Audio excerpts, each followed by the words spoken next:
Selamat pagi guys. Pagi ini kita akan memanen sawi pakcoy. Masih bersama kami Green Corner Hidroponik Palembang,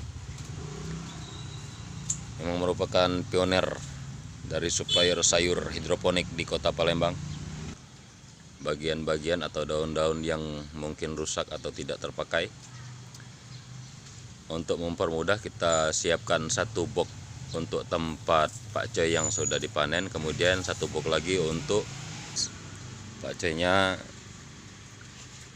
tumbuh dengan subur dan bagus, dan bobot bisa mencapai 100 sampai 200 gram.